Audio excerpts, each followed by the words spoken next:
So guys, good afternoon. তো আজকের বোনের বাড়িতে খাওয়া আছে, বোন আমাকে ডেকেছে, তো আমি এসেছি। তো ভাবলাম রান্নাবান্না করবো না, বোন করবে, আমি খাবো। বাট দেখলাম যে না, লাস্ট অব্দি কী হচ্ছে দেখছেন, এই দেখুন কতটা লঙ্কা বাটা দিয়ে চিকেন রান্না করবো, আর সেই চিকেন খাওয়া হবে। তো আমি বললাম তোকে রান্না করতে হবে না, তুই ছাড়, আমি করছি। তো দেখুন এখানে পেঁয়াজ কুচি করে বোন ভাজতে বসে দিয়েছে, কোনো ফোড়ন টোড়ন কিচ্ছু দেয়নি। তো আমি তারপরে ধরলাম, তো এখন থেকে স্টার্ট করছি, দেখা যাক কীভাবে করি।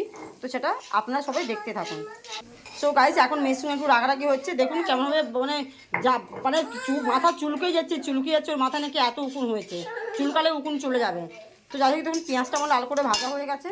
এইবার আমি চিকেনটা অ্যাড করলাম, কেন কি বোনের বাড়িতে জিরে নেই। তো আমি বললাম জিরে ফোড়ন দিবি না, বলছি কি জিরে নেই, তো এইটাতে মেরে দে, মানে কি বলবো। আর চিকেনটা অ্যাড করলাম গাইস।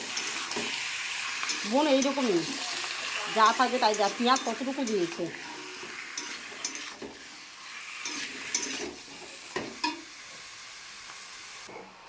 দেখুন শিলে বেটে রান্না হচ্ছে। কেন কি অ্যাকচুয়ালি শিলনোড়াটা কিন্তু আমার গাইস বোনের বাড়িতে আছে। কেন আমি যখনই কিছু করতে যাবো ভাবি না, তখনই বলবো আমার তো বোনের বাড়িতে শিলনোড়া আছে, তাই এই মিক্সিতে করে নিই। তো যাই হোক, শিলনোড়া মশলা বেটে রান্না খাওয়াটা খুবই দরকার হয় মাঝে মাঝে। এবার ওই জন্য বোনের শরীর এত ভালো, কেন বোন তো শিলনোড়ায় খায়।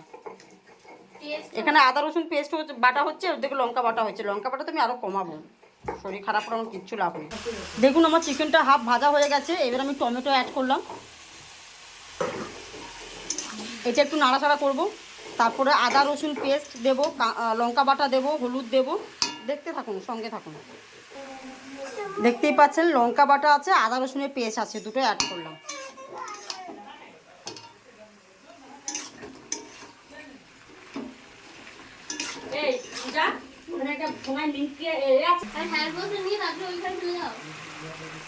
নুন দিলাম পরিমাণ মতন, হলুদ গুঁড়ো।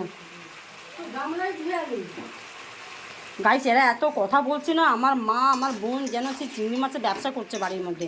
ক্যাঁ ক্যাঁ ক্যাঁ ক্যাঁ করছে, এত গরম তার মধ্যে ক্যাঁ ক্যাঁ করছে।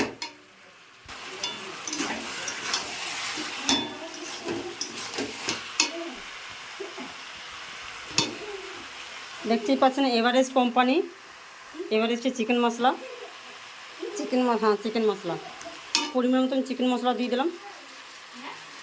আজকে বোনের বাড়িতে রান্না হচ্ছে তো উল্টো পাল্টাভাবে হচ্ছে, তাই ঠিক করে ফোকাস করতে পারছি না গাইস। সঙ্গে গরম মশলা গুঁড়ো দিয়ে দিলাম, দেখছেন শাহি গরম মশলা। বোন অ্যাকচুয়ালি কিনে নিয়ে আসছে, আমি বাড়িতে মিক্সি করে রাখি, বাট ওর ওরকম সিস্টেম নেই। যাই হোক,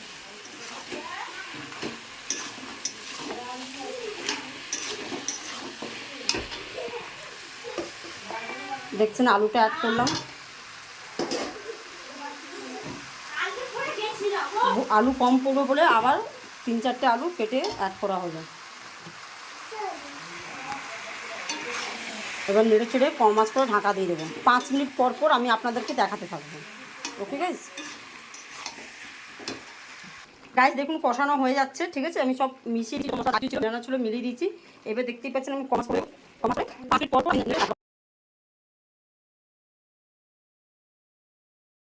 কথা বলবো। ভাই